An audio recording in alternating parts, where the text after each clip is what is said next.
Construcción de biomoléculas importantes para la célula, como un fosfolípido de membrana, como los triglicéridos. Ella es otra vez una molécula para que el hígado pueda fabricar de nuevo glucosa si así necesita. En el hígado nosotros tenemos un proceso exclusivo que se llama gluconeogénesis. La célula usa el glicerol, la célula usa el lactato y usa piruvato, usa también aminoácidos glucogénicos. De los 20 aminoácidos que están circulando en nuestras células, 18 son gluconeogénicos y solo 2 son cetogénicos. ¿Sí? Entonces, ¿se acuerdan que yo dije? El gliceraldehído es una molécula coringa, es un comodín que la célula va a usar para construir otras biomoléculas importantes. ¿Y cuál es la importancia de la dihidroxiacetona? Vamos a mirar esas moleculitas que estamos hablando, porque aquí hay la fórmula de ella, ¿verdad? ¿Cuál era la importancia de la dihidroxiacetona? Es el cuerpo cetónico más abundante de nuestras células. Nuestra célula está fabricando cuerpo cetónico y la dihidroxiacetona es uno de ellos. Estamos fabricando eso a partir de los carbohidratos, a partir de la glucosa.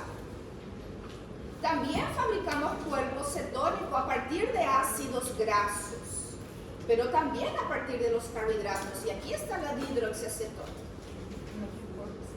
Es un cuerpo cetónico más abundante. Y hay 3 tipos de cuerpos cetónicos en nuestra célula. Ella es un tipo. Después hay otro tipo que se llama acetoacetil. Aceto, ¿verdad? De cetona, acetoacetil. Y eso se fabrica, por ejemplo, de los ácidos grasos.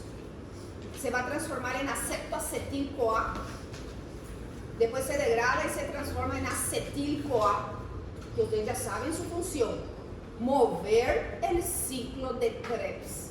Una vía metabólica de óxido-reducción para obtener nucleótidos reducidos como NAD y FAT. Y a partir de ahí vamos a fabricar ATP.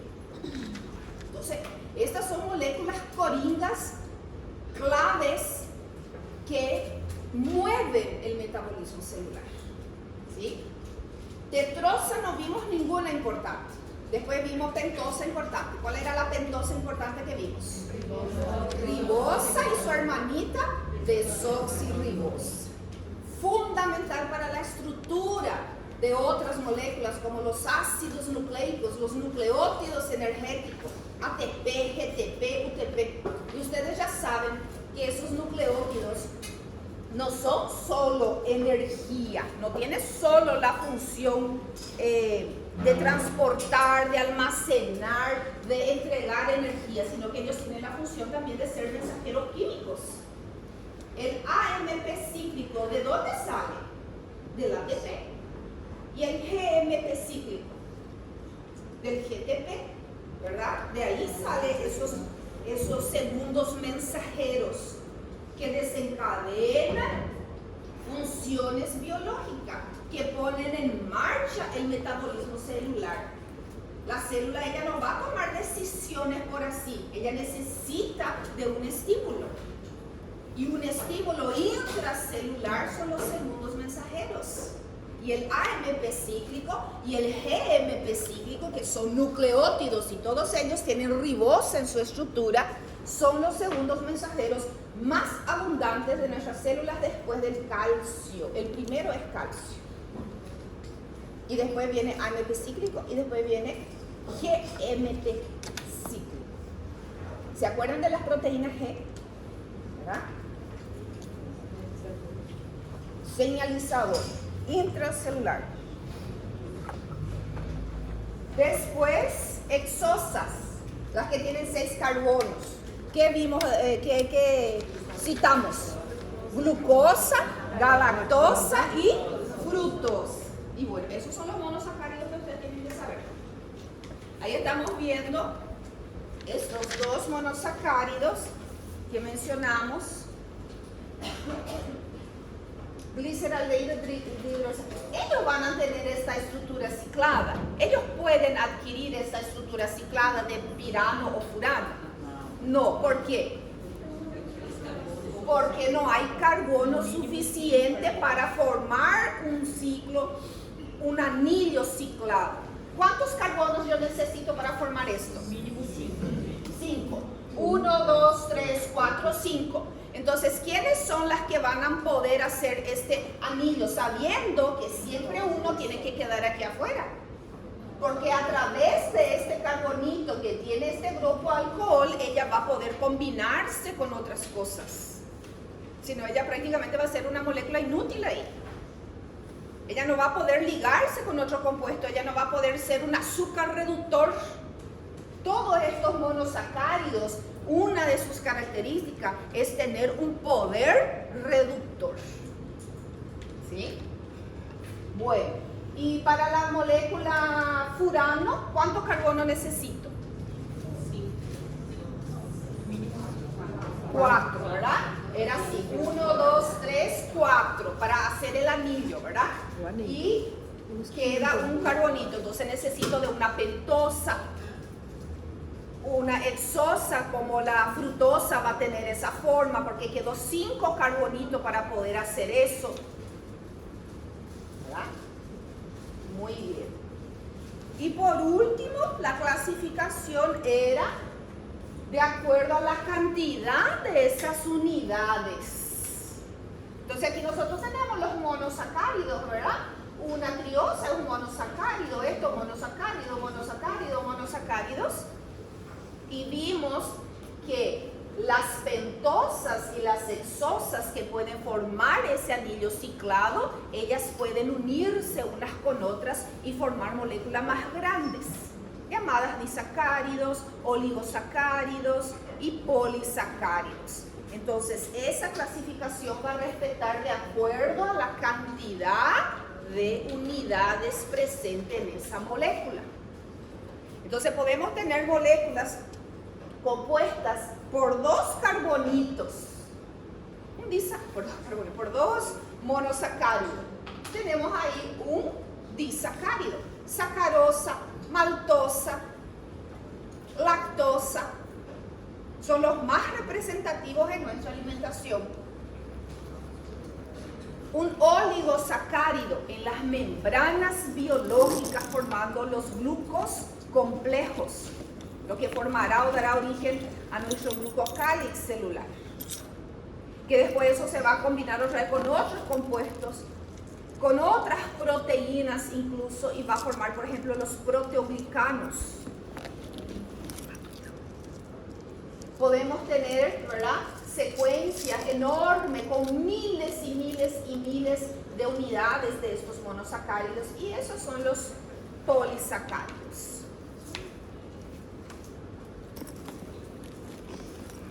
Entonces hoy vamos a hablar un poco más sobre los polisacáridos. Hablamos de lo que era un enlace hemicetal y hemiacetal, ¿verdad? Esto, ¿verdad?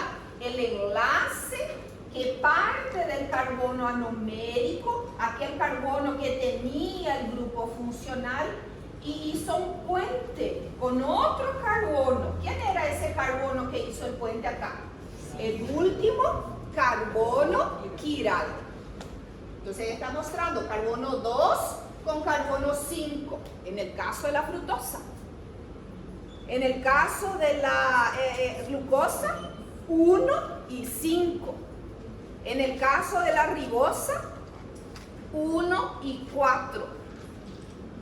Ese va a ser el enlace hemicetal o hemiacetal, en ese caso que es una cetosa. Y es esto es el átomo de oxígeno.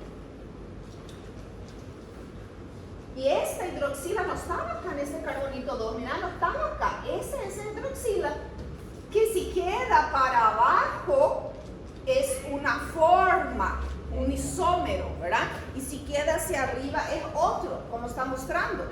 Si queda hacia arriba, su forma se llama beta. Para que sepan nomás por qué se llama beta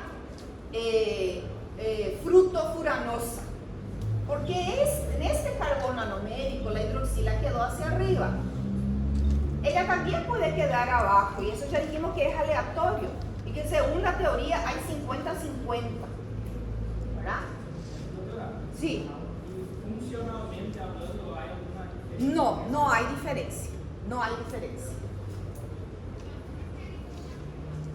Y ahí están lo que ustedes tienen que conocer, ¿verdad? Tienen que saber los monosacáridos, agregando aquellas triosas que ya mencionamos. Hablamos del enlace O-glucosídico, ¿verdad? Hablamos del enlace O-glucosídico. Es un enlace característico que va a usar esas hidroxilas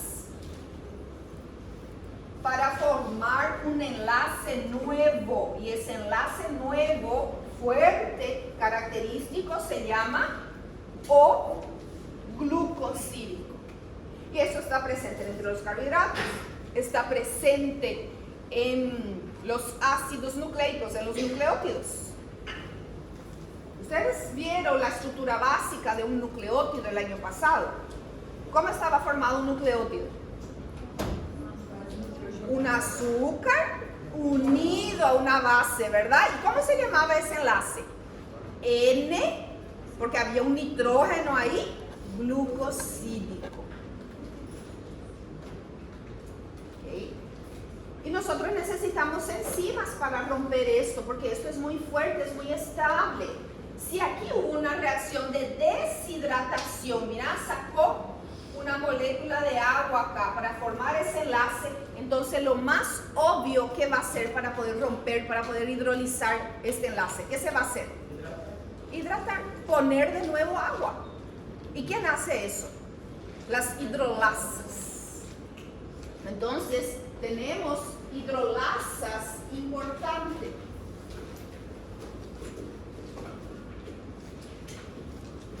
Las hidrolasas son el segundo grupo de enzimas, ¿sí? Hay 6 grupos de enzimas.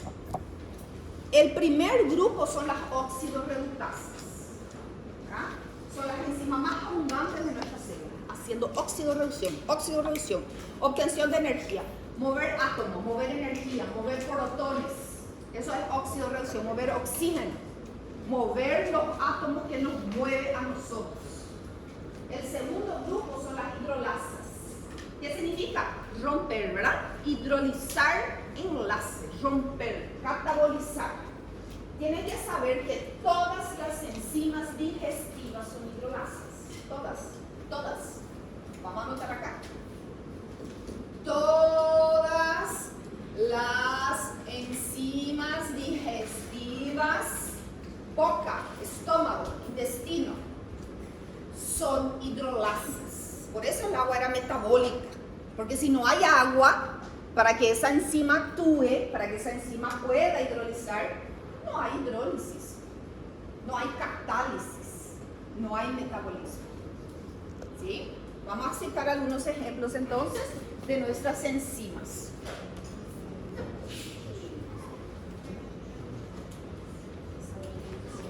Entonces tenemos por ejemplo a nuestra alfa-amilasa. Alfa-amilasa.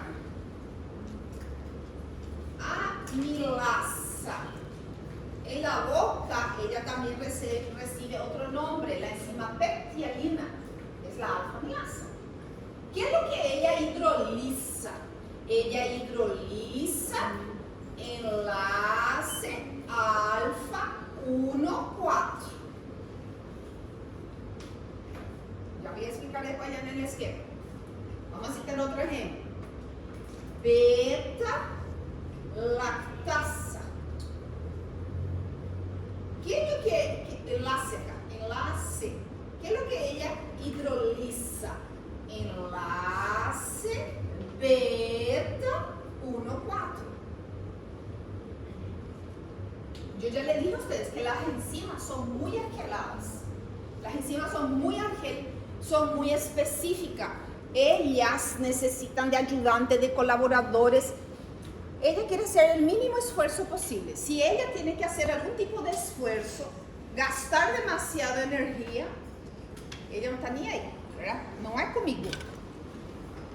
Ellas son súper egoístas. Ellas no van a sacar, entonces piensa así, una proteína grande que tiene que venir a romper un enlace, transferir un grupo funcional de un carbono a otro carbono,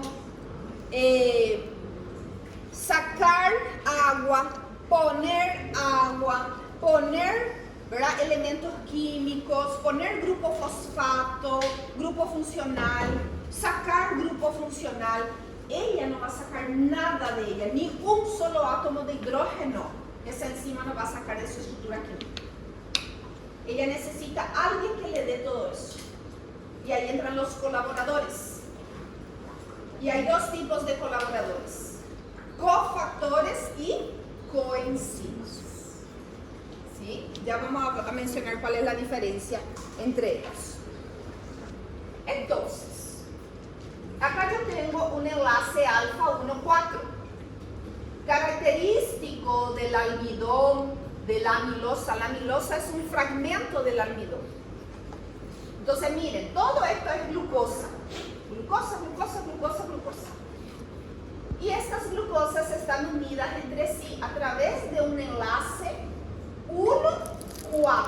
¿Verdad? Carbono 1, ¿verdad? Carbono 4. 1, 2, 3, 4. Como aquí el hidrógeno quedó hacia arriba, porque esta era una alfa glucosa, ¿verdad? Quedó arriba el hidrógeno, entonces vos tenés un enlace alfa 1,4.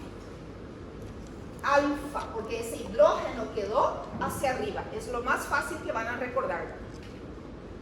Hidrógeno arriba, alfa. La alfa amilasa solo rompe ese enlace. Alfa 1,4. Acá, ¿qué enlace yo tengo? La alfa amilasa no va a romper porque es 1,2. Y ella viene y dice, este es 1,2. No es conmigo. Ahí ella viene acá y dice, este es beta. El hidrógeno quedó abajo, ¿verdad? La hidroxila estaba arriba y entonces esta galactosa era una beta galactosa. Es ahí donde hay la diferencia, ¿verdad?, de si quedó arriba o abajo, el tipo de enlace. Entonces viene la alfa amilasa que rompe enlace 1,4, pero viene y dice, pero esto es beta, no es conmigo, pues yo rompo solo alfa. Es más o menos como un funcionario público. ¿No es? Vai. É lá na outra casilha. Sim, assim é.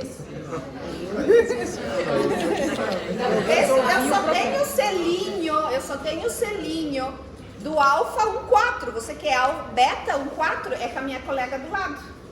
Pode formar a fila de novo. Kyoto resolve. Protocolo de Kyoto. Então, tem um cavalo manco. Higiene específica. Cavalo manco não. ¿Verdad? Está passando muita medicação venosa, só evite, Entonces, y miren, cavalo manco.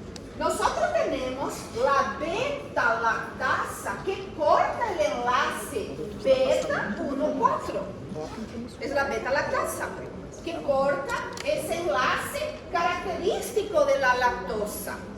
La celulosa que nosotros comemos con las frutas, las verduras, ¿verdad?, con las hortalizas, con los vegetales, tiene la celulosa. ¿Qué pasa con la celulosa?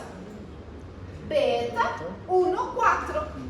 Pero la beta lactasa no corta este enlace. Ella viene acá y dice, este no es un disacárido.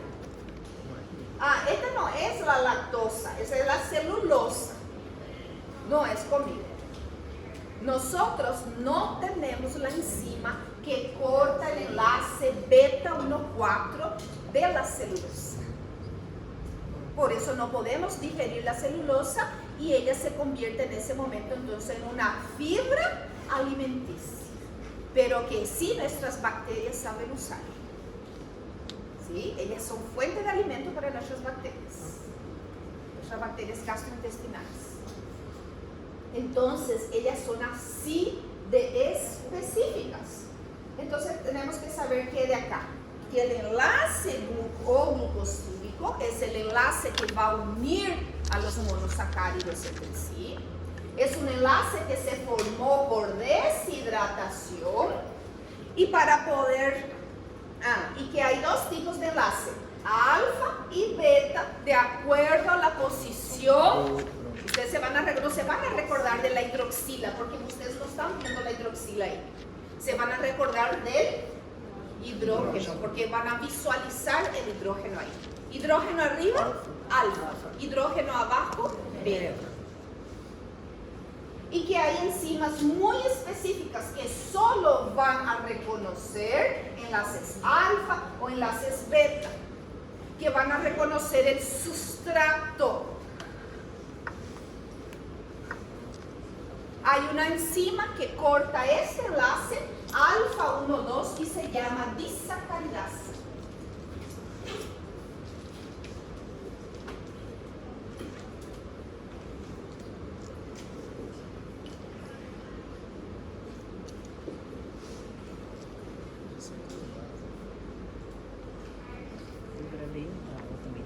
Característico de la fructosa, nuestro azúcar de la mesa, nuestro azúcar de la caña, azúcar de la remolacha, ¿verdad? Entonces ese es un azúcar rico en sacarosa, y las disacaridasas cortan ese enlace alfa 1,2 de la sacarosa. En esa imagen vemos la importancia de los oligosacáridos, componentes fundamentales de la membrana plasmática en su cara externa. Esos oligosacáridos que se unen con fosfolípidos de membrana para originar glicolípidos. Esos oligosacáridos que se unen con proteínas de membrana para formar glicoproteínas. Y ahí está su función de reconocimiento. Mira, este virus reconoce esta célula, esta bacteria reconoce esta célula. Reconocimiento celular, señalización. Muchos de ellos son antígenos. Miren cómo este anticuerpo se está uniendo a esto. ¿El anticuerpo se une a qué? A un antígeno. Muchos de ellos actúan como antígenos de membrana. Entonces aquí le puse un ejemplo. Entonces, el eritrocito tiene más de 250 tipos diferentes de glicoproteínas o glicolípidos que actúan como antígenos. Algunos de ellos nosotros sabemos, conocemos, determinamos, sabemos su función, otros no. Aquí hay un ejemplo del que nosotros sabemos, que nosotros usamos. Antígenos de membrana en el eritrocito que fue empleado para identificar esa célula dentro de un sistema sanguíneo. Existen 33, nosotros usamos 2. Sistema ABO y sistema Rhesus. Yo les estoy mostrando uno. Sistema ABO. ¿Qué es la ceramida? Apaga un poquito la luz, por favor, acá al frente. ¿Qué es una ceramida? ¿Alguien ya escuchó qué es una ceramida? ¿Una proteína? ¿Un lípido? ¿Qué es? Es un lípido, ¿sí? La ceramida es un lípido de membrana. Y a ese lípido de membrana hay una secuencia de oligosacáridos. Esto está determinado por nuestros genes. Hay 3 genes involucrados en la formación de estos glicolípidos. 3 genes en 3 cromosomas diferentes. ¿Sí? Entonces, miren, todos nosotros, saquen esto que está acá, saquen eso, todos nosotros tenemos estas mismas secuencias. Mira cómo toditos son iguales.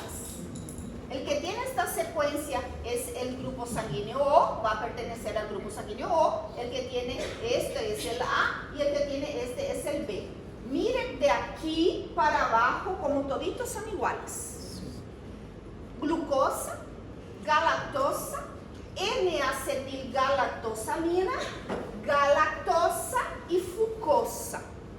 Fucosa es un monosacárido derivado de la glucosa que nuestra célula va a modificar. Toditos tenemos esa secuencia. Esa secuencia se llama antígeno H. Todos tenemos el antígeno H, menos un grupo muy limitado en la población mundial carece del antígeno H y forman parte del famoso grupo sanguíneo Bombay, que fue determinado por primera vez en India, en la ciudad de Bombay. ¿Sí? Entonces, ¿qué pasó con esas personas? Ellas tienen una mutación genética que no expresa el antígeno H. Y si no hay antígeno H, ¿qué no hay? No hay sistema ABO. Ellos no tienen sistema ABO. Imagínate un poco. Ellos no pueden recibir sangre de ni un grupo del sistema BO y ni donar. Ellos solo pueden recibir y donar para el sistema Bombay. Bueno, entonces, todos tenemos el antígeno H, perfecto. Ahí hay un gen que determina una enzima, una transferasa, llamada transferasa A. ¿Qué hace la transferasa A? Viene en el antígeno H y coloca una N-acetilgalactosamina. Esto ya es otra molécula, ya es otro antígeno y recibió el nombre de antígeno A. Y las personas que expresan este antígeno A pertenecen al grupo sanguíneo A. Hay otras personas, en vez de tener el gen para la transferasa A, tiene otra transferasa, se llama transferasa B. ¿Y qué hace la transferasa B? Sobre el antígeno H viene y coloca una galactosa. Y quien presenta esta secuencia, entonces, tiene antígeno B y por lo tanto pertenece al grupo sanguíneo B. Y algo extraordinario pasó, que hay personas que expresan la transferasa A y la transferasa B. Así que en la membrana de su hemácia están presentes los dos. Entonces ellas pertenecen al grupo AB. Y hay personas que tienen el antígeno, o sea que tiene el gen, ¿verdad? El O, que transcribe una transferasa O, pero ella es súper caigüe y ella no hace nada. No hace nada. Entonces ella no puso nada acá, porque ella es una enzima afuncional. É mais básico, né? Sí. Entonces, ella no puso nada ahí. Y entonces el antígeno H no sufrió modificación. Entonces todos los pacientes que son antígeno H son también antígeno O y pertenecen al grupo sanguíneo O. Y así tenemos 4 fenotipos: O, A, B y AB. Ese es el sistema ABO, determinado por antígenos de membrana eritrocitaria, que son glicolípidos. El otro sistema es el RH. El RH también son secuencias de oligosacáridos, pero unido a proteína. El que expresa es positivo y el que no expresa es negativo. Y ahí combinamos los 4 fenotipos del sistema BO con el positivo y negativo y conseguimos tener 8 fenotipos posibles. ¿Verdad? A positivo, A negativo. B positivo, B negativo. Y esa determinación ustedes van a hacer en el laboratorio.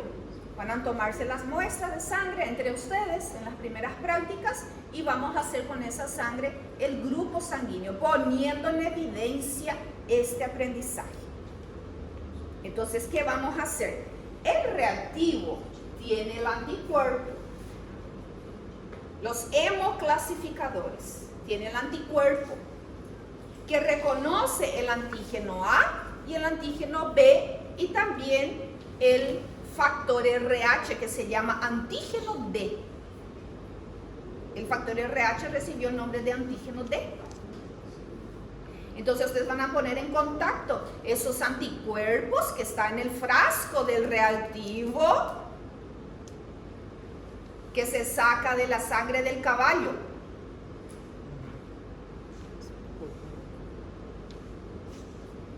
Y van a poner en contacto con la hemácia de ustedes, con la sangre que tiene los glóbulos rojos, los millones de glóbulos rojos.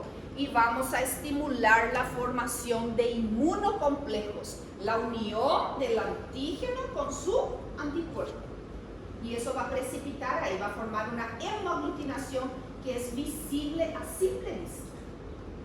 Y ustedes van a poder clasificar su sangre. Si no ocurre ninguna reacción, es porque no hay el antígeno, ¿verdad?, que se une con ese anticuerpo. ¿Y quién es el antígeno que no se une al anticuerpo? El O. Entonces, si no reaccionó ahí en la gotita del antígeno, del anticuerpo A ni B, entonces si no es A ni B, es O. Y si es A y B, AB.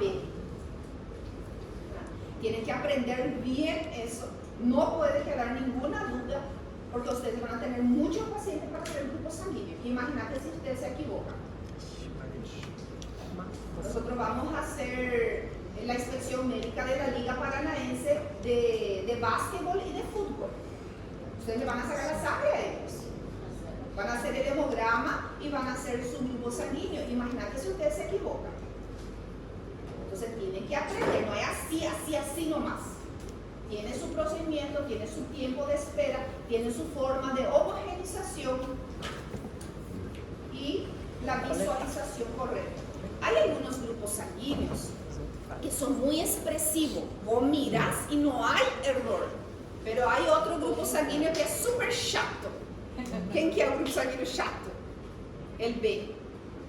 ¿Quién quiere B aquí? ¿Quién quiere B?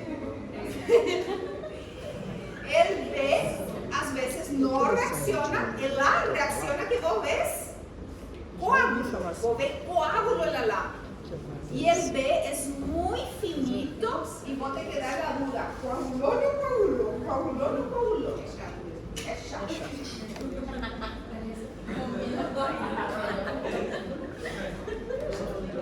Hoje não é teu dia? Hoje não é teu dia? Funcionário público. Eu já tinha ouvido falar disso.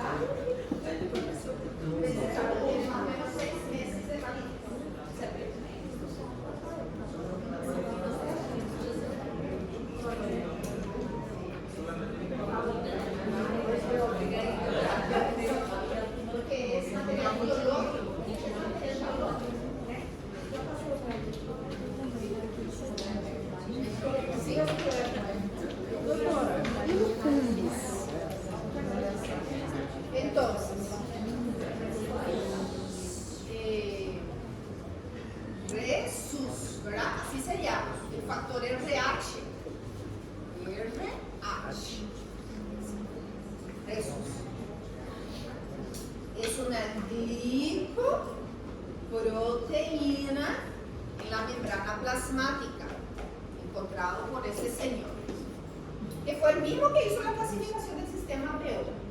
Por lo visto que él adoraba estudiar esa parte, ¿verdad? Solo que este es un glicolípido y este es una glicoproteína.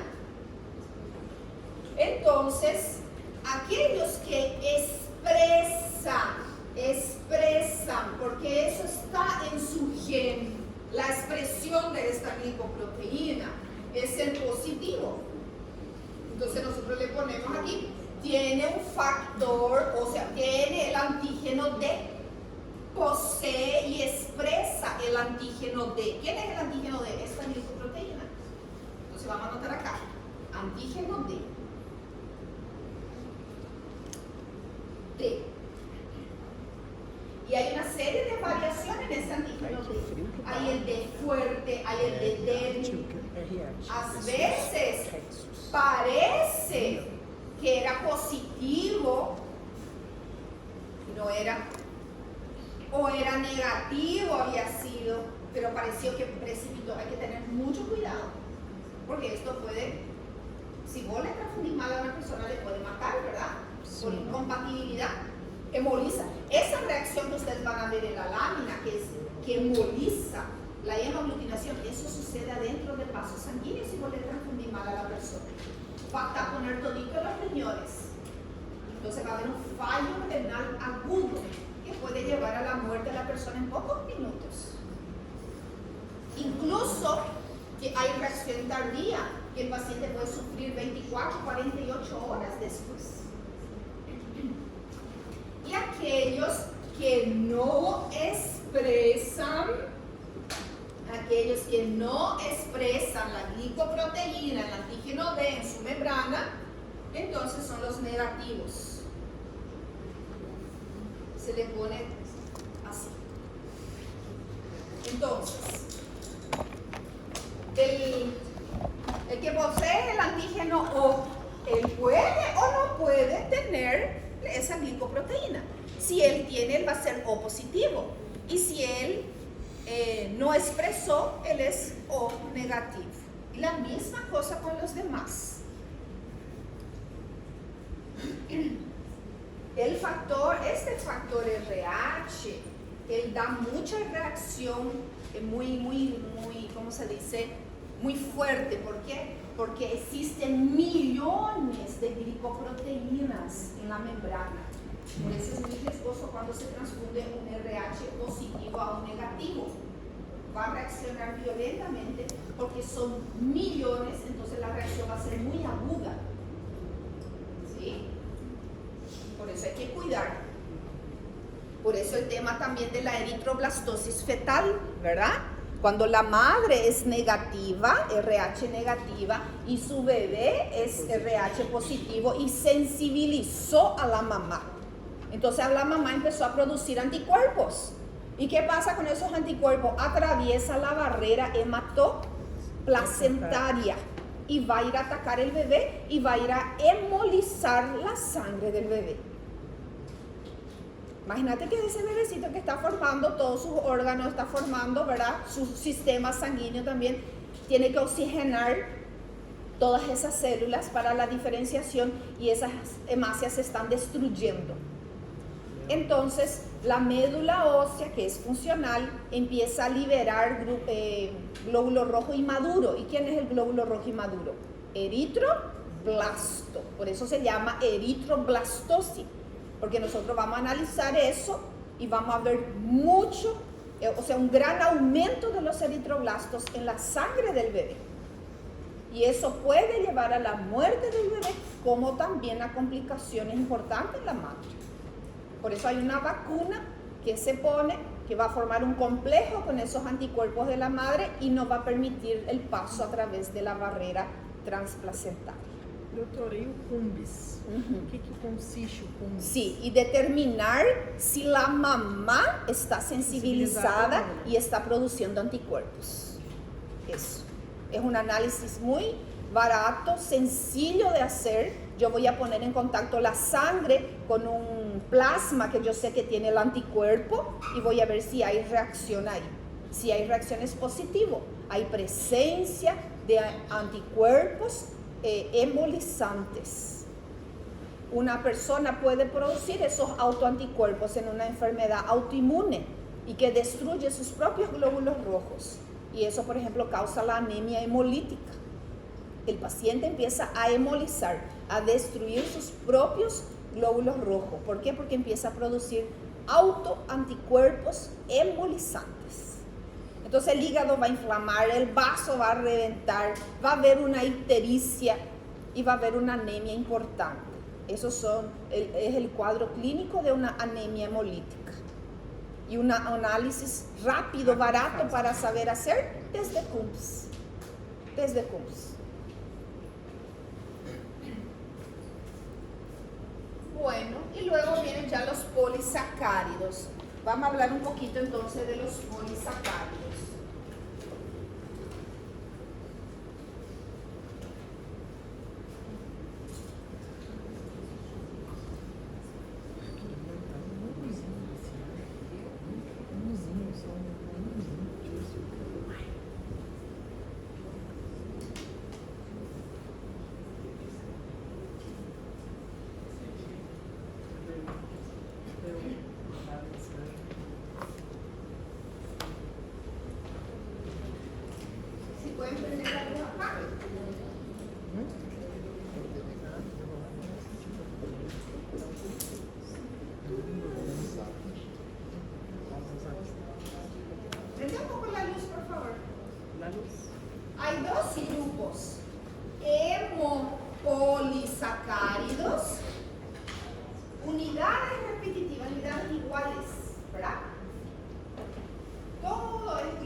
dentro de este grupo.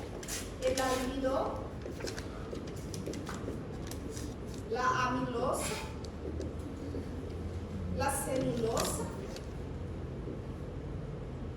y el glucógeno. Hay muchísimo. Estos son los que básicamente tenemos que recordar, que esto es vegetal y que esto es del tejido animal. Todo tiene solamente unidades repetitivas de glucosa.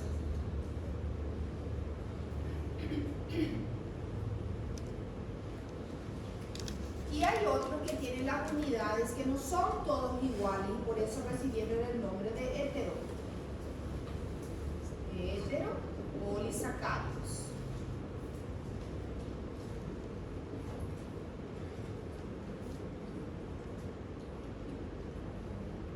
El ácido hialurónico,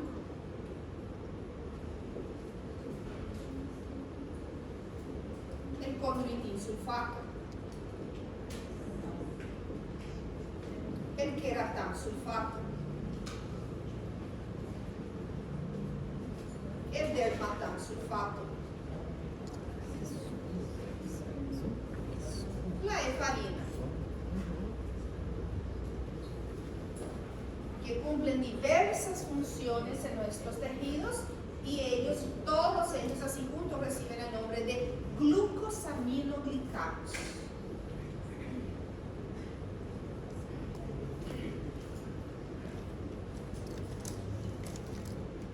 ¿Por qué? Porque la mayoría de ellos tienen el nitrógeno, ¿verdad? Glucosaminoglicanos, tienen nitrógeno en su estructura. Ahí están. Actúan como lubrificante del líquido sinovial. El ácido hialurónico es un componente normal del líquido sinovial. Y ustedes saben la importancia de ese líquido sinovial: protección, hidratación, nutrición, ¿verdad? El tejido cartilaginoso tiene vascularización, tiene vasos sanguíneos. No tiene vasos sanguíneos. Entonces él necesita tejido que lo rodee, él necesita medio que pueda nutrir a esa célula, porque sí tiene célula y tiene metabolismo. ¿Sí? Condroitinsulfato, otro componente muy importante, y ustedes van a estar suplementando esto en sus pacientes. Esto se suplementa para tener fortaleza en los cartílagos, los tendones, los ligamentos. El ácido hialurónico para la hidratación de ese tejido, porque el ácido hialurónico es una molécula muy grande, de elevado peso molecular, y atrapa muchas moléculas de agua y forma esa gelatina. ¿Sí? Ahí tenemos a la heparina, que es nuestro anticoagulante natural producido por los mastocitos. ¿Dónde están los mastocitos? En el tejido conectivo. Ella es una de las células básicas del tejido conectivo: el mastocito, el fibroblasto, el fibrocito, el tejido, el adipocito.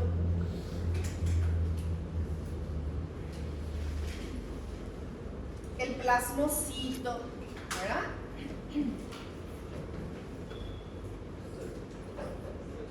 Sí.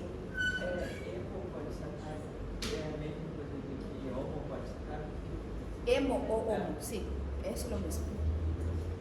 Ellos son entonces, mira, los glucosaminoglicanos se pueden asociar a proteínas que forman a la matriz extracelular. Entonces ahí tenemos algunas imágenes, ¿verdad? De esos complejos proteicos con estos glucosaminoglicanos, ¿verdad? Esto está simbolizando esos carbohidratos unidos a las proteínas. ¿Quién es lo que fabricaba esas proteínas? El fibroblasto. El fibroblasto es el responsable de la fabricación de proteína en los tejidos conectivos, el tejido de relleno, de sostén, de soporte, de metabolismo celular.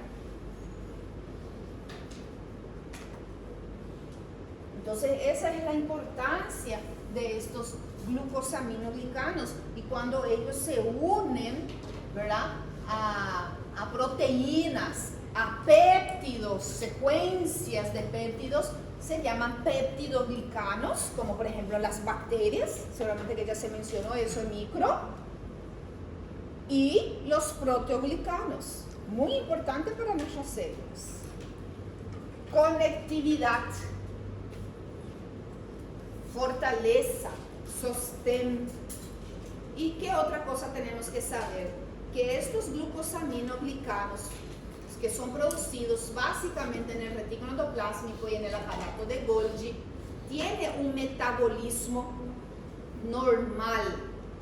Y cuando ese metabolismo normal está en desequilibrio, la formación y la renovación de ellos, ¿verdad?, está en desequilibrio, sea por un factor genético, la mayoría es por un factor genético, por la falta de una enzima. Esto va a ocasionar patologías que se llaman mucopolisacaridosis. El acúmulo de estos proteoglicanos, de estos glucosaminoglicanos en los tejidos, y que va a causar la deformación musculoesquelética de una persona. Entonces se ha identificado más de 7 tipos de síndromes, como por ejemplo el síndrome de Hurler, el síndrome de Hunter, el síndrome de Morquio, donde los niños prácticamente que nacen, ellos nacen con esto, estanca su crecimiento más o menos en la etapa de 2 a 4 años. De los mucopolisacáridos, de los glicosaminoglicanos, de todos los heteropolisacáridos que vimos en el tejido, donde se producen, ellos se producen en el tejido conectivo.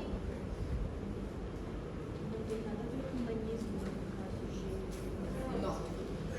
Ellos tienen microcefalia, ellos tienen deformaciones óseas en la mandíbula, ellos tienen la boca grande, la lengua sale afuera, ellos sufren mucho de la cifosis torácica y lumbar, ellos tienen problemas valvulares. ¿Por qué? Porque era un componente indispensable de los cartílagos, de las válvulas. Ellos tienen problemas bronquiales, porque son componentes del cartílago de los bronquios.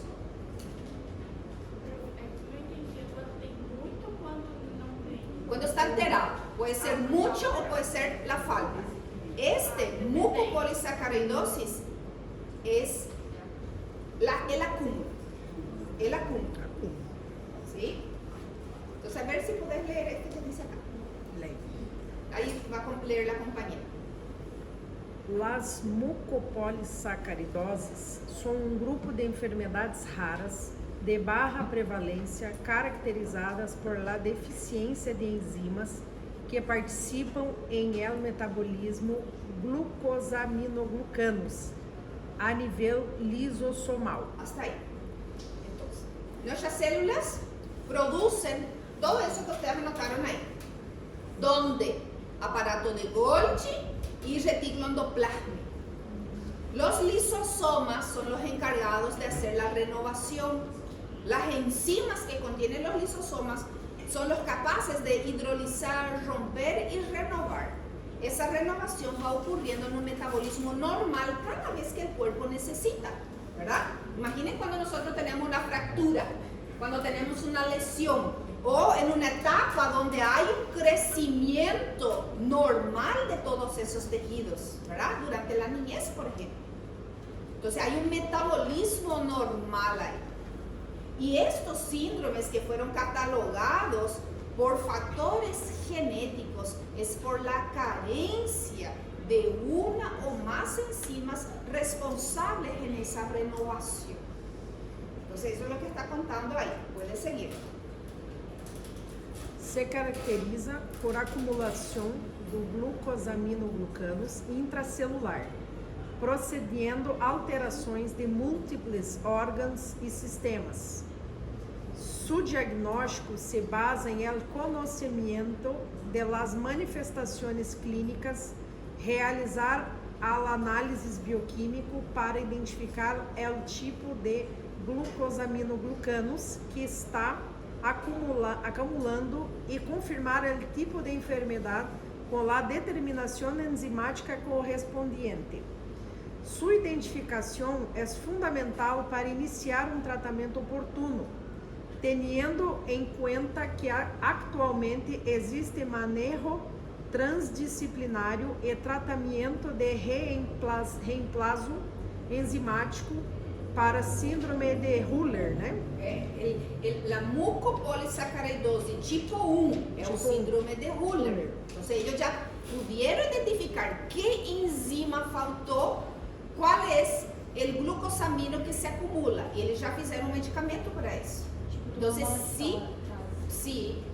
para poder tratar de uma forma precoce e oportuna antes que ocorram as deformações, ¿verdad? Por eso dice, es importante detectar de una forma precoz para empezar un tratamiento oportuno. Doutora, mas precoce quando que...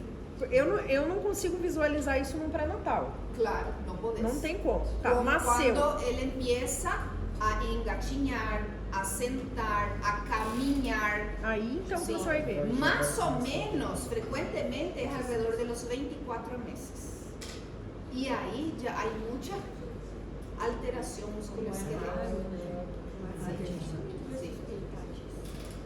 Después tenés la mucopolissacaridose tipo 2, ese se llama síndrome de Hunter. El tipo 4 se llama Morquio. El tipo 6, Maroteaux-Lamy. De los 7 que hay, estos son los que tienen tratamiento actualmente.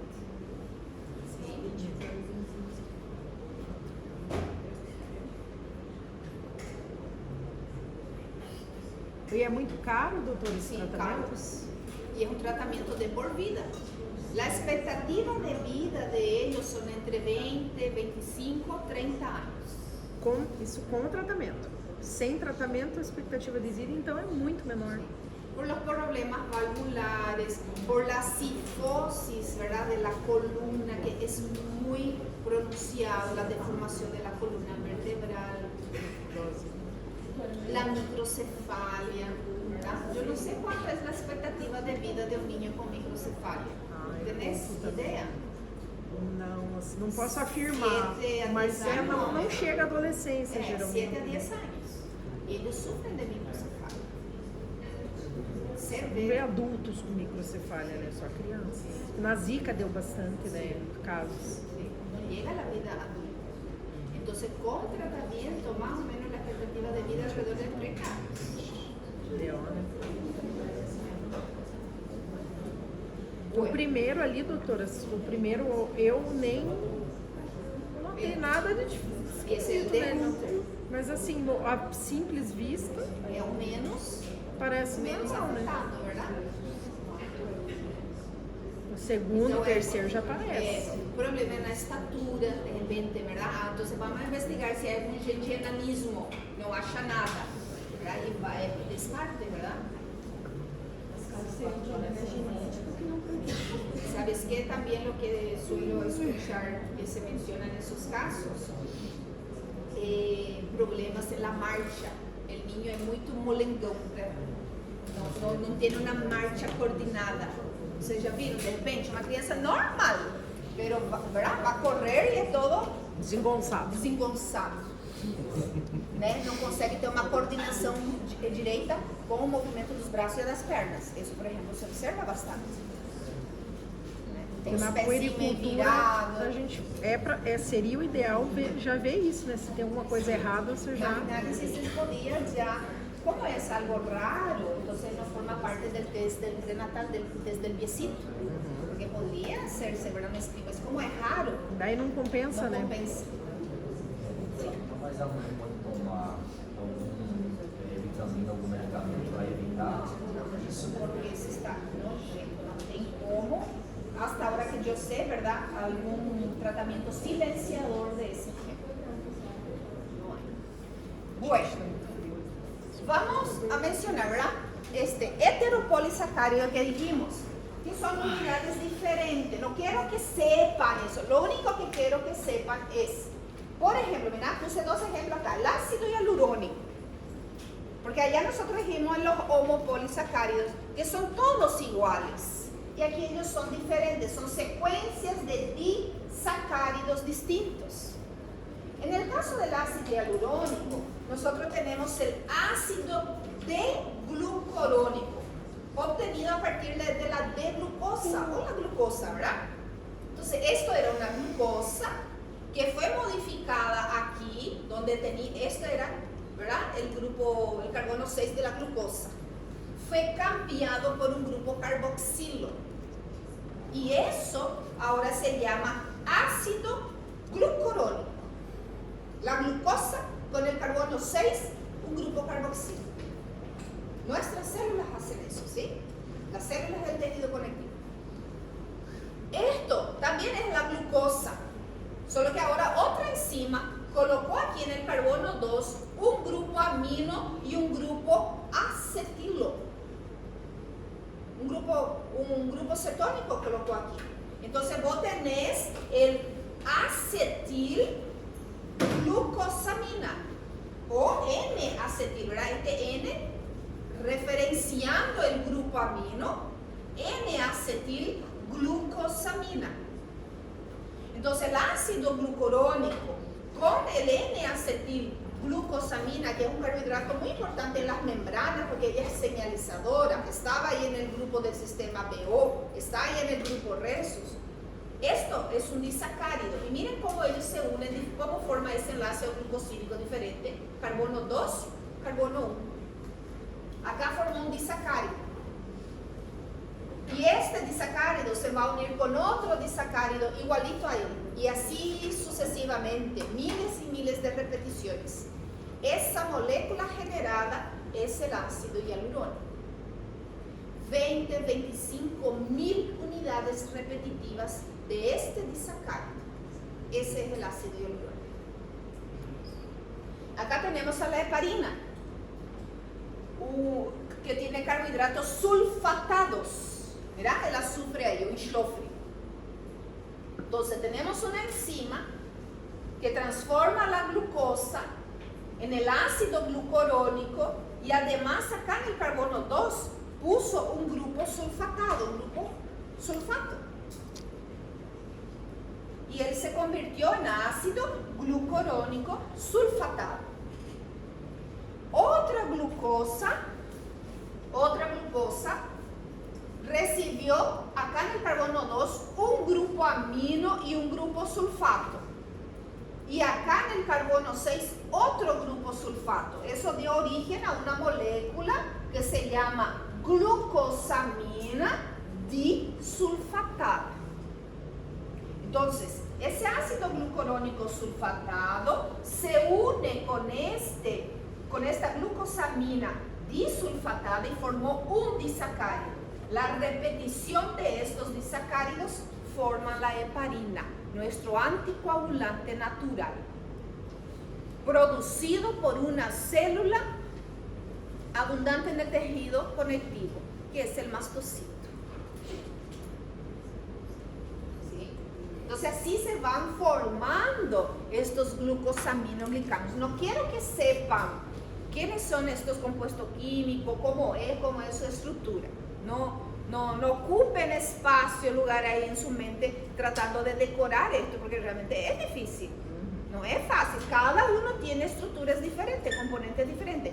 Yo lo que quiero que ustedes sepan es que ellos tienen unidades distintas, que ellos son moléculas que poseen grupos aminos y grupos sulfatos, y por eso reciben ese nombre, glucosaminos. Y que ellos son moléculas grandes, de elevado peso molecular, y que cumplen diversas funciones en nuestras células, como pusimos acá, creo que puse, ¿verdad? Fortaleza, elasticidad, protección, lubrificación, ¿sí? Está presente en uña, pelo, hueso, piel. Por eso está muy presente en las escleroproteínas. Ellos se combinan con proteínas, formando las escleroproteínas. ¿Qué más? Que ese ácido hialurónico y el condroitinsulfato tiene mucha aplicación clínica. Vamos a mencionar el ácido hialurónico. El ácido hialurónico es muy utilizado en ortopedia para hacer la infiltración en las articulaciones grandes para poder mejorar el dolor, el desgaste del cartílago, proteger, mejorar la nutrición y oxigenación de esos tejidos. Y que eso se llama viscosuplementación. Y que hoy en día nosotros obtenemos el ácido hialurónico a través de la biotecnología, que hay bacterias y hongos que producen el ácido hialurónico humano para nosotros. Porque antes esto se obtenía de la cresta del gallo, de las aletas del tiburón. ¿De qué? Aletas del tiburón, aletas. Ah, tá.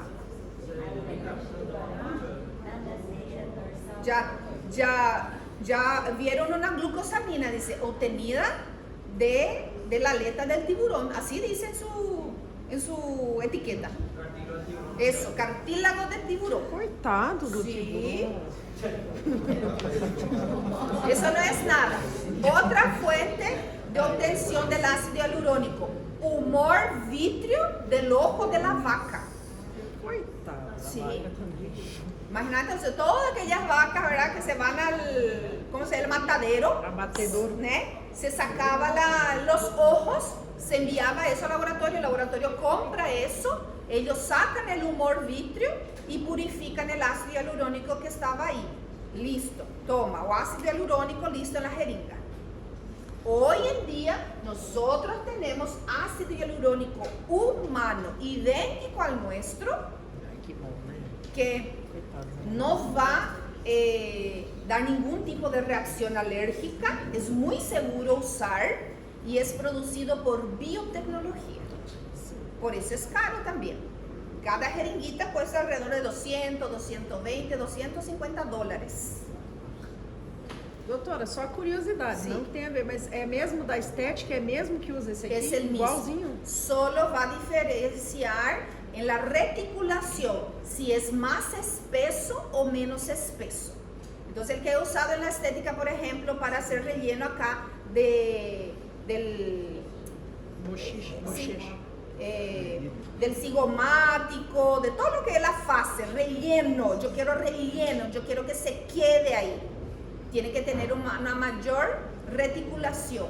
Si yo quiero para hidratación, para sostén, ¿verdad? Para marcación, tiene que tener una menor reticulación. Skin Buster, né? Para el Skin Buster es bien fluido, porque yo lo que quiero es hidratar la piel, yo quiero que eso atrape aguas de piel, moléculas de agua y deje eso ahí debajo de la piel, deje la piel hidratada. Entonces, la viscosuplementación es una técnica de infiltrar el ácido hialurónico en una articulación grande, importante. Se puede infiltrar acá, en el codo, en la muñeca, en la rodilla es donde es más utilizado. Por un desgaste, por un dolor, por un proceso inflamatorio que el paciente tuvo ahí porque tuvo un golpe, ¿verdad? Porque tiene problema en el menisco y no quiere operar. Porque el paciente tiene una artrosis y llevarlo a una sala de cirugía porque ya tiene 80, 85, 90 años es riesgoso, es hipertenso, es diabético, es dislipidémico. Entonces esta sería una técnica paliativa para poder mejorar su movilidad y calmar el dolor. No va a regenerar nada acá. Si yo quiero regenerar estructuras, incluso el cartílago, se usa células madres. Si yo quiero regenerar vasos sanguíneos que están aquí alrededor, quiero mejorar y frenar realmente ese deterioro, esa degeneración articular, se puede usar, por ejemplo, el famoso plasma rico en plaquetas. Entonces, esos son terapias celulares. El ácido hialurónico no es una terapia celular, ¿verdad? Doutor, assim como na estética, ele vai sair também. Sí, Isso? claro, él tiene una vida media de 8 a 12 meses. 8 a 12 meses, eso se va a renovar porque las enzimas de los lisosomas están ahí para renovar. El paciente ya no tiene la capacidad de volver a renovar eso, entonces hay que volver a hacer una nueva infiltración. Entonces prácticamente se hace una cada año. ¿Podemos leer lo que dice acá, por favor? Acá la compañera de enfrente. La infiltración. Viscosuplementación, ¿qué es?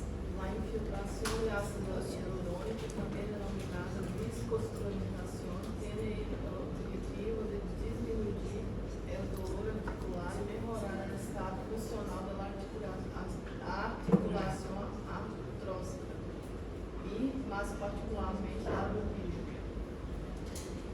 Como dije, se puede aplicar cualquier parte, pero la rodilla es lo que más se usa, es más frecuente.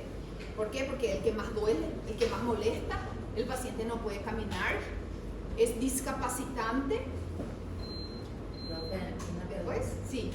Esa rodilla, ¿no? Que por eso que se inflama mucho la persona Sí. que tiene eso. Claro, porque está rozando, porque ese cartílago ya está muy desgastado, entonces empieza a desgastarse, él tiene como un rielcito donde se encastra y eso empieza a tocar, ¿sí?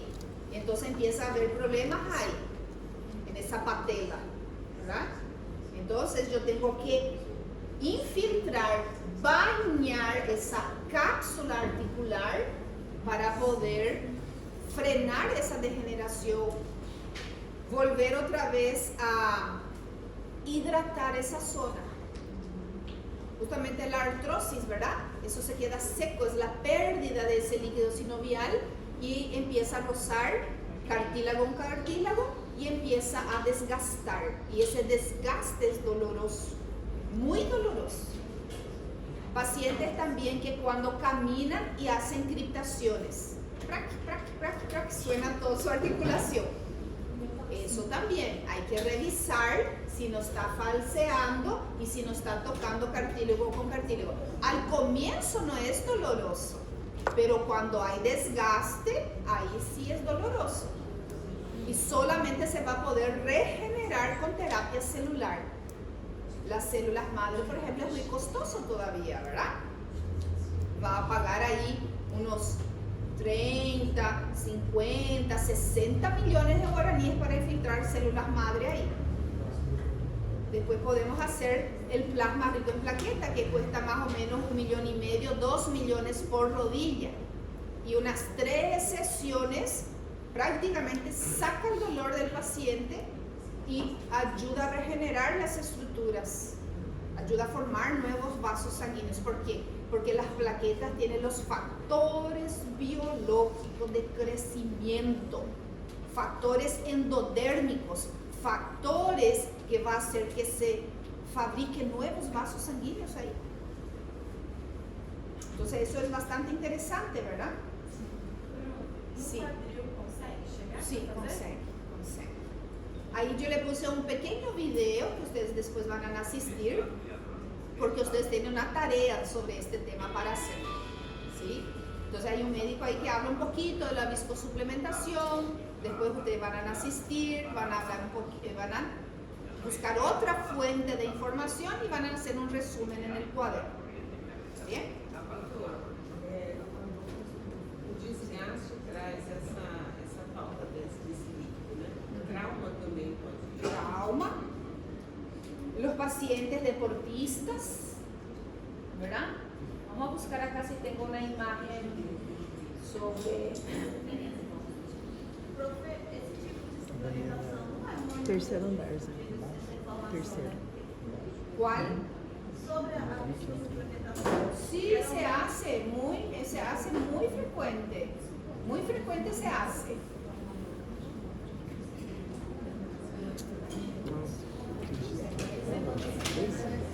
Qual?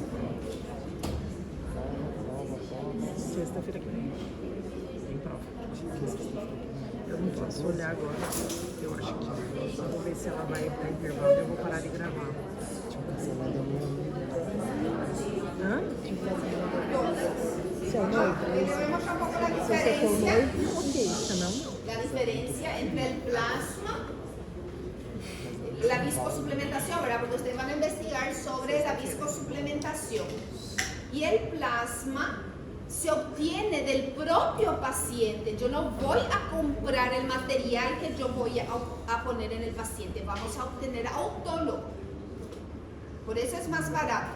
Más o menos en Brasil se cobra entre 3.000 a 5.000 por rodilla. ¿Sí? 3.000 a 5.000 reales por rodilla para hacer ácido hialurónico. ¿Por qué? Porque la jeringa es cara, es costosa. Este procedimiento es mejor porque vos tenés factores biológicos de crecimiento, es del propio paciente y tiene un menor costo porque vos no vas a comprar el material. Entonces es alrededor de, acá por ejemplo, yo no manejo el precio en Brasil porque no sé si se hace, ¿verdad? Eu nunca nem ouvi falar disso aí. Acá se cobra 1.500.000, 2 millones por rodilla.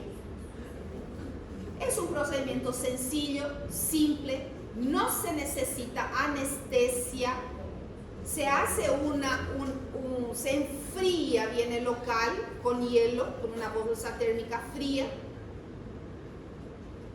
para desensibilizar la piel y no sentir la aguja. Porque el plasma, al infiltrar el plasma, no duele nada. Nada no duele. Doutora, eu não entendi. É só o plasma ou tem mais alguma coisa dentro? Sí.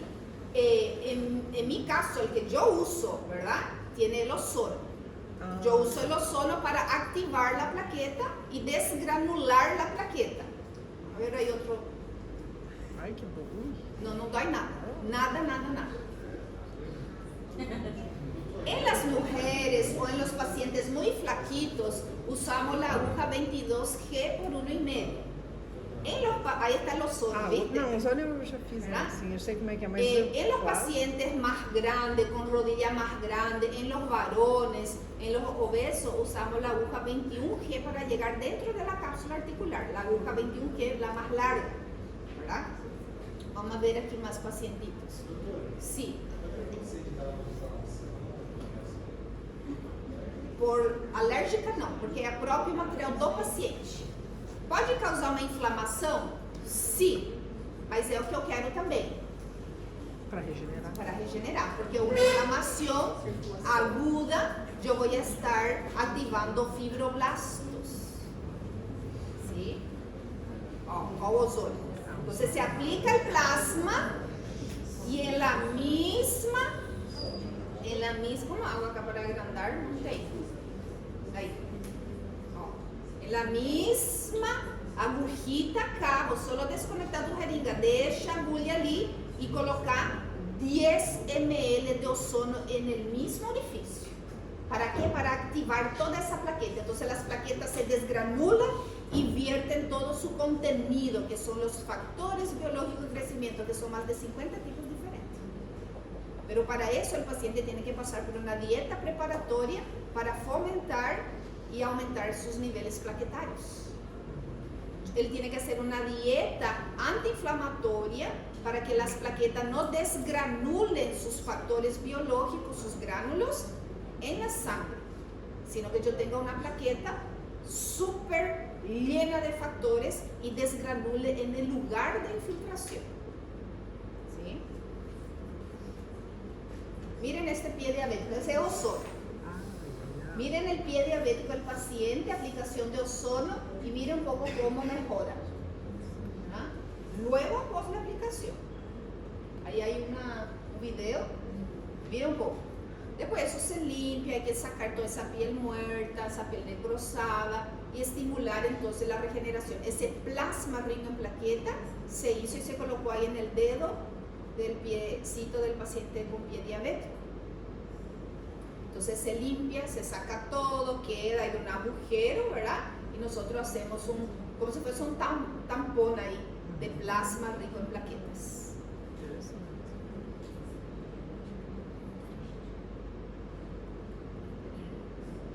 Es el ozono. Aí sim, aí sim.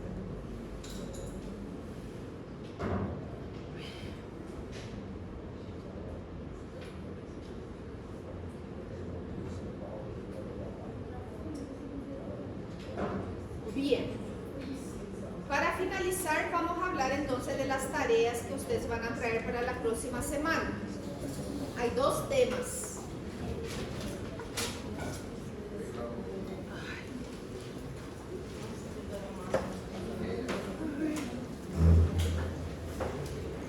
Los indicadores están en la plataforma.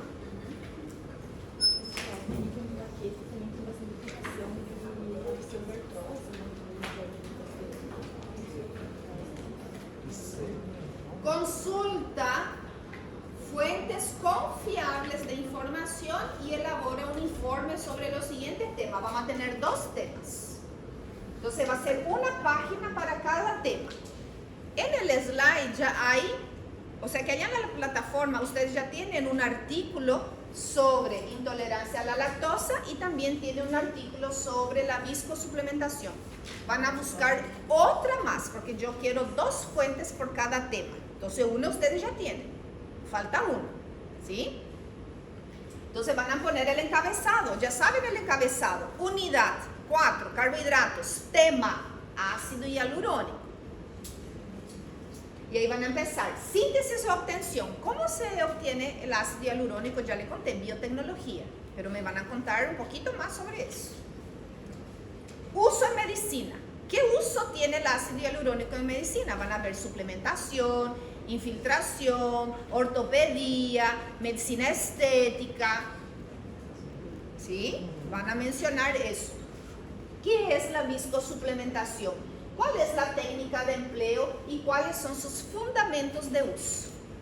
Entonces, una página, máximo 3. En una página va a entrar todo lo que yo quiero. Porque yo quiero saber el poder de síntesis que ustedes tienen. Si es que son capaces de contarme todo lo que yo pedí en un resumen de una página.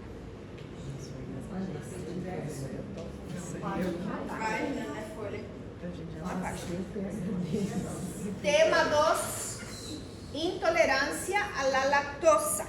¿Qué van a investigar? Concepto. ¿Qué es la intolerancia a la lactosa? Ustedes ya saben que la lactosa es un disacárido, es un azúcar que existe en la leche de los mamíferos. Entonces me van a decir, ¿qué es la intolerancia? ¿Qué tipos de intolerancia hay? ¿Cuáles son los tipos de intolerancia? ¿Sí? Hay la adquirida, hay la secundaria, hay la genética. ¿Cómo es? Hay la congénita, ¿verdad? Y me van a contar sobre los niveles de intolerancia. ¿Qué nivel hay? Leve, moderado, severo. Y luego me van a describir acá, esto es 2 o 3 líneas nada más. Y luego me van a describir las pruebas de estudio utilizadas para el diagnóstico. Cuando ustedes le van a diagnosticar a su paciente si tienen una intolerancia a la lactosa, ¿qué pruebas de exámenes laboratoriales existe para ayudarle a ustedes a llegar a ese diagnóstico certero y preciso? Entonces yo tengo una sospecha porque mi paciente me dice, ay, cada vez que consumo lácteo me infla la panza, tengo gases, tengo un desconfort, inclusive me da náusea. Bueno, entonces acá hay una sospecha de intolerancia a lactosa, pero yo no pude diagnosticar todavía, ¿verdad? Necesito pruebas complementarias para cerrar el diagnóstico. ¿Cuáles son esas pruebas? Y ahí ustedes van a investigar. Elabora un informe por tema. Entonces son 2 temas, son 2 informes, son 2 sellos. Se evalúa riqueza de contenido y poder de síntesis, como yo dije. ¿Qué es lo que me pudieran contar todo lo que yo quería en 1 o 2 páginas? Perdón, acá es 1. No, el mínimo era porque son 2 temas, ¿verdad? Entonces, máximo 6 páginas. No quiero que estén llenando de cosas, porque eso ustedes tienen que hacer a mano. No van a estar ahí escribiendo 3, 4, 5 páginas, ¿verdad? Una página, 2 páginas, suficiente. Originalidad debe ser de autoría propia y no copiar del compañero. Ese estaba del año pasado, porque el año pasado ellos tenían que entregar en la plataforma digital y algunos compañeros se olvidaban de borrar el nombre del que hizo el trabajo y entregaba con el nombre del compañero. Nossa, não se deu nem o trabalho. No sabía nem colar. Pasa. Fuentes bibliográficas, mínimo 2 fuentes. Reportar en el trabajo, ya saben, eso está en el encabezado. ¿Verdad? Tema, fecha, nombre de alumno, referencia. 2 tiene que haber ahí por cada tema. Debidamente completado el nombre. Ya saben que voy a sellar en ese encabezado. Entonces ahí van a tener 2 trabajitos, 2 sellos nuevos para poder entregar para la próxima semana. Y la próxima semana es el lunes, tenemos clase el lunes. Y lunes nosotros terminamos nuestra unidad de carbohidratos, justamente hablando un poquito más sobre la viscosuplementación y hablando sobre la intolerancia a la lactosa. Y ahí terminamos carbohidratos. ¿Okay? Entonces es una cosa pequeña, chicos. Algo que yo ya quiero que ustedes ya vengan con un conocimiento básico, porque de eso vamos a hablar en la clase. Ué, não para de filmar?